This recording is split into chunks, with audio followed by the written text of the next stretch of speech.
Hello, this is Alex from phpacademy.org, and this is a video tutorial for the new Boston.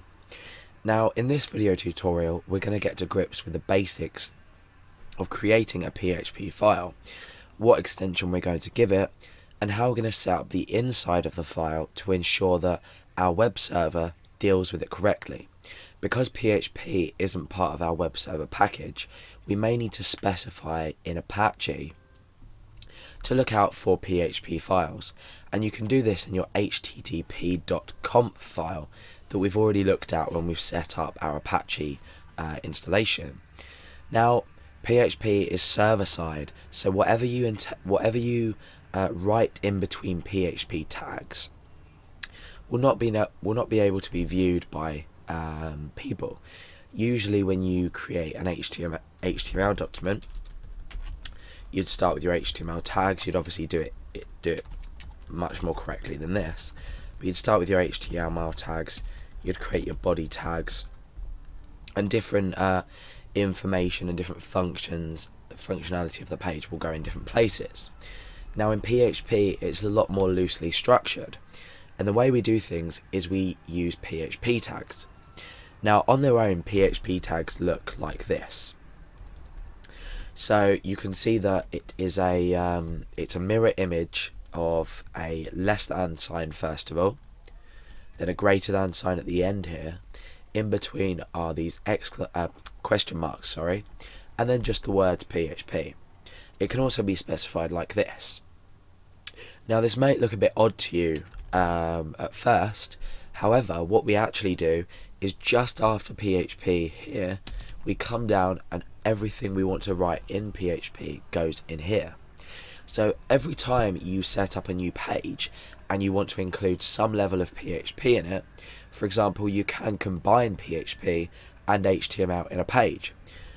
We could have our PHP tags here, and we could also have our HTML tags down here. So whenever you start up a new page and you're going to include PHP, you want to create your tags like that or like that. I'd probably recommend the use of the PHP notation at the end, at the start. So these are your PHP tags. PHP code will go inside here. So how do we go about saving our file so it can be interpreted properly by our web browser, or our web server, So we go ahead and we save the file. Now I have a folder inside my htdocs folder called series, and this is where the videos, or the code for the videos for the whole series, will go. I've created a particular folder here called first file. So this is how we're going to access it in our web browser. We're going to go to localhost, series, first file, and then we're going to have our file name here. So let's just call this document let's say, we'll call it index.php, because typically an Apache installation will take an index.php and index.html files as default files to be loaded inside a folder. And by that I mean, if your file is named anything else, so I'm going to call this just for file.php for now. Remember, we're using .php. You can, just to be sure, choose all files here and enclose that in double quotation marks, just to make sure your text editor saves it with a correct file extension. So let's save this. We've shown that we've saved this as a PHP document. My text editor context has automatically turned on syntax highlighting for PHP. This just means that PHP code and different aspects of code will be highlighted so we can read things easier. For example, variables are green, and function names are typically a grey colour, and things like keywords, so for example for each, which is a language construct, are blue. And it depends, so strings can be brown, for etc, etc. So we've got this file and we've saved that. Now if we come in here and refresh our browser, you can see that the file appears here. Now if I click on this, that's our PHP document ready to go. We can start programming and we can start displaying output to the user and calculating. And as you can see, if you've clicked to view the page source, there's nothing there. So let's combine some HTML with PHP and see what happens. And you can see now that by just including some HTML tags and refreshing the page, you can see that these actually show up.